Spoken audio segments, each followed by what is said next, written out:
Hello everyone, so today we're going to be reviewing the Yashica Electro 35, a pretty popular 35mm rangefinder first released in 1966. Well, I say today, but I actually shot this video back in July and sold this camera not too long after that, so at the time of writing this, my experience with the camera isn't the freshest, but nevertheless, here we go.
So firstly, let's talk about the look of the camera. It's chrome, it's vintage, it's quirky, it's kinda ugly to be honest. I mean, of course that's my opinion. You and Andrew Garfield might like the design, but to me, something about it just ain't it. But hey, looks on everything. So let's hear some of those tantalizing specs.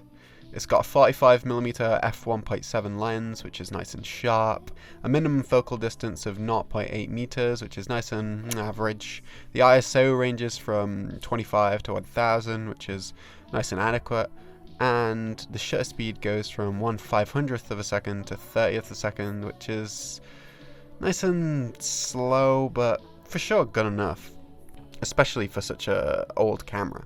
But what is it like to shoot with? Well, it's kind of beefy. This camera is like one big hunk of metal, which is actually a good thing. Other reviews you might see make it out like it's this big chunky slab of iron, but it's actually slimmer than most cameras, and because the back is taller than a typical SLR, it sits much more nicer on your body when you have it slung around your shoulder. The build quality is exceptional and, well, it would have to be to last almost 60 years. Unfortunately though, it's not all great things with this camera. Firstly, I'm not sure if this is because of the specific camera I reviewed or if all of them are like this nowadays, but it felt kind of loose, vague and delicate. I'm assuming it's because a lot of these cameras you find have recently been serviced due to the nature of rangefinders. They pretty much rot away after a few years. Therefore, these freshly serviced ones are almost over-lubricated. The dials and lens rings felt way too easy to twist and manipulate, but like I said, this probably varies camera to camera. Now next up is something you might all be aware of, the battery situation. Basically, the original battery this camera used isn't available more because it's literally the worst for the environment.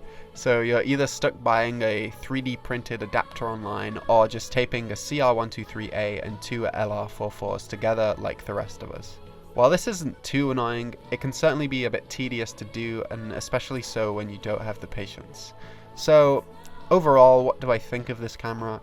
It's certainly not the most expensive rangefinder out there. In fact, it's probably the cheapest. It's pretty good value, and despite how imprecise it feels, it actually delivers some pretty amazing results. It's a great compromise of the control from an SLR and the portability from point and shoot. So if you're thinking of buying one, maybe pull the trigger before they double in price. It's the perfect camera to just bring with you and forget about. Thanks for watching.